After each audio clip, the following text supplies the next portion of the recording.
14 अगस्त पाकिस्तान ने अपना यौम जमहूरिया मनाया, 15 अगस्त हिंदुस्तान का यौम जमहूरिया, और हिंदुस्तान ने कश्मीरियों के साथ जो वादे किए थे, जो उन्होंने 1947 में यूनाइटेड नेशन और दूसरी जो उस वक्त की बड़ी ताकतें थी उनके सामने जो कश्मीरियों के साथ वादे किए गए थे, उन वादों की नफी की गई है। तो जो उन्होंने वहाँ की डेमोग्राफी चेंज करने की कोशिश कर रहे हैं, जिस तरह से जुल्म के पहाड़ वहाँ तोड़े जा रहे हैं, बच्चों को शहीद किया जा रहा है, उनको एहतजाज की इजाज़त नहीं है, अपना हक मांगने की इजाज़त नहीं है। अब्दुल्ला साहब, एक तो मुझे ये बताइए कि जो अभी मैं सवाल कर रहा था और फिर मैं ये सवाल जनरल जायद के पास भी ले जाऊंगा कि इंडिया क्या दोबारा से पाकिस्तान पर हमला करने का सोच रहा है, या उसको लगता है कि उसकी तैयारी तो थी, बस कहीं उससे चूक हो गई है और उससे वो निकल सकता है, या इस गलती का इजाला वो कर लेगा और उस इजाले के लिए वो दोबारा पाकिस्तान के ऊपर कुछ अटैक करना या तजर्बा करना चाहता है? इसके कितने खदशात या इम्कानात मौजूद हैं?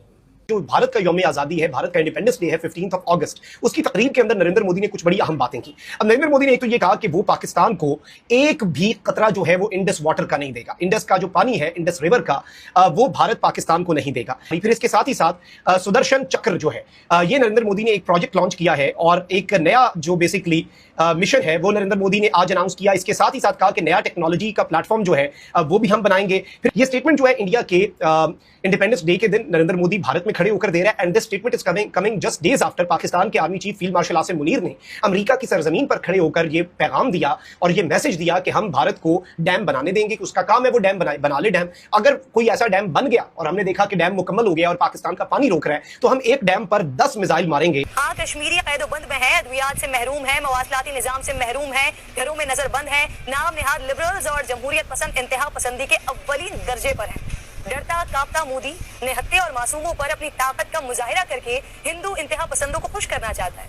भारत का प्रधानमंत्री अपनी आवाम से भी झूठ बोलता है। 1.25 करोड़ की आबादी पर जुल्म सितम करके, बेटियों की इज्जत पामाल करके, बेवाओं से बेटों को छीन कर, बच्चों से उनका बचपन छीन कर, ये भारत को कौन सी तरक्की की राहों पर गामजन करना चाहता है? पाकिस्तान कश्मीर के साथ था, कश्मीर के साथ है और कश्मीर के हक खुद इरादियत हासिल कर लेने तक कश्मीर के साथ खड़ा रहेगा। देखें, सबसे बड़ी बात यह है कि इंडिया आप पे जरूर हमला करेगा, ये बात मेरी लिख के रख लें, क्योंकि उनके दो माइंडसेट है। नंबर 1, पहले हिंदुत्व माइंडसेट है। जो हिंदुत्व माइंडसेट ये कहता है कि जो तुम्हारा पड़ोसी है चाणक्य का, वो तुम्हारा दुश्मन है। आप अपने जो माइंडसेट है वो उससे कैसे बाहर निकलेंगे? दूसरी बात, जो लोग समझते हैं बीजेपी दुश्मन नहीं, भारत की वो सोच हमारी दुश्मन है, जिसने देखिए ना, जब 71 के अंदर पाकिस्तान अलहदा हुआ था, मशरकी पाकिस्तान जो है मगरबी पाकिस्तान से, तो क्या उस टाइम पे कांग्रेस की हुकूमत नहीं थी? तो फिर कांग्रेस ने किया था ना, यानी कि अगर कांग्रेस हो या बीजेपी, ये दोनों मुखालफत में। अब जो उन्होंने 12 और 13 अगस्त को जो है ओटाइम जारी किया था, जिसके अंदर सर्विसमैन के लिए उन्होंने जो है वो एक रेड अलर्ट जारी किया और अपनी जो फजाई पावर को अंडरस्टैंड करने के लिए उन्होंने एक दफा फिर ऑपरेशन शुरू किए हैं। तो इसी तरीके से सिंदूर 1, सिंदूर 2 जो है वो खत्म नहीं हुए और फिर उन्होंने ऑपरेशन महादेव लॉन्च किया है। साथ ही साथ जो है वो आप देखें कि वो $89 बिलियन उन्होंने 82 बिलियन डॉलर से असले की खरीद का कर लिया। अब वो बिहार के इलेक्शन आ रहे हैं नवंबर में, उससे पहले वो कोई मिस एडवेंचर करने की जरूर कोशिश करेंगे। मैं नहीं कह रहा कि बराह रास्त करेंगे, तो ये जो एडवेंचर है, और या बेटे जश्न आजादी मुबारक हो, इंसानियत के दर्जे से गिरकर आजादी का जश्न मनाना मुबारक हो, कश्मीरियों के साथ बदतरीन सुलूक मुबारक हो। हाँ, कश्मीर में सुकून है बंदूक की नोक पर। हाँ, कश्मीर के लोग घरों से बाहर नहीं निकलते कर्फ्यू के जोर पर। हाँ, कश्मीर के लोग मोदी के जालिमाना फैसले पर सुकून में है भारतीय फौज की दहशतगर्दी से। हाँ, कश्मीर के बच्चे भूख से घरों में बेचैन है लेकिन खुश हैं बंदूक की नोक पर। इसलिए आज भारत की आजादी का दिन हम यौम सियाह के तौर पर मना रहे हैं। यहाँ पाकिस्तान भर में भी यौम सियाह मनाया गया है और पूरी पाकिस्तानी कौम ने इस अज़्म का इरादा किया है कि मोदी के नापाक अज़ाइम को खाक में मिलाया जाएगा।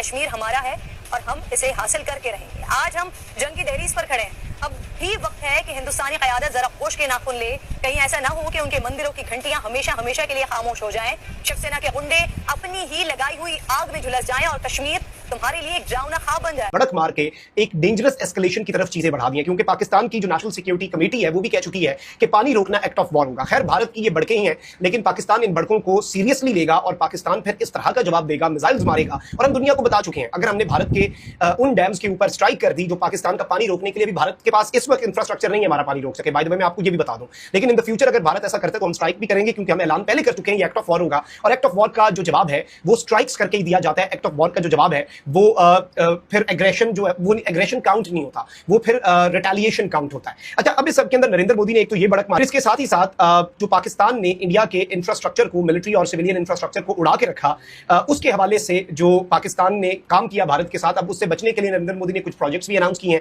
इसके साथ साथ नरेंद्र मोदी ने फिर शिकस्त खुर्दा तो है, पूरी दुनिया ये एतराफ कर चुकी है, भारतीय पार्लियामान की तकरीरों के बाद नरेंद्र मोदी को मुस्ताफी हो जाना चाहिए था। लेकिन नरेंद्र मोदी ने कहा कि जी मैं फोर्सेस की तारीफ करता हूं ऑपरेशन सिंदूर में, और जो deep into Pakistan territory strikes की गई उनके ऊपर मैंने लॉर्ड भी करता हूं। अच्छा, फिर अब भारत जो है उसने ये जो सुदर्शन चक्र है, ये बेसिकली आयरन डोम जो इसराइल का एक सिस्टम है, जिसके अंदर आपको पता है कि डेविड स्लिंग भी है, पूरा उसके अंदर हायरार्की है, एक series of air defence systems है, और एक पूरा उन्होंने एक शील्ड बनाई हुई है, आयरन शील्ड बनाई हुई है। उसी तर्ज पर भारत ने अपने एयर डिफेंस सिस्टम का ऐलान किया, क्योंकि भारत के पास इससे पहले S-400 था। और बेसिकली ये आयरन डोम शील्ड नाज़रीन कराम इसने बनाई है, और इसने कहा है कि ये मिलिट्री बेसिस को, हॉस्पिटल्स को, स्कूल्स को, रिलीजियस प्लेसेस को 2035 तक ये जो है ये महफूज बनाएगा, और ये हम एक नया सिस्टम बना रहे हैं, हम ये नया काम कर रहे हैं, फलां ढिमका, इस तरह की बातें जो है नरेंद्र मोदी ने की। और कहा कि जी ये जो है ये लॉर्ड कृष्णा से इंस्पायर्ड है, ये जो हमारा एक नया डिफेंस का सिस्टम है। इसके साथ नरेंद्र मोदी ने कहा कि न्यूक्लियर ब्लैकमेल जो है वो नहीं सहा जाएगा, हम न्यूक्लियर ब्लैकमेल की तरफ नहीं जाएंगे, ये भी पाकिस्तान के हवाले से इसने स्टेटमेंट दी। फिर आईरोज इंटरनेट सर्विस इस दौर में बंद रहती है,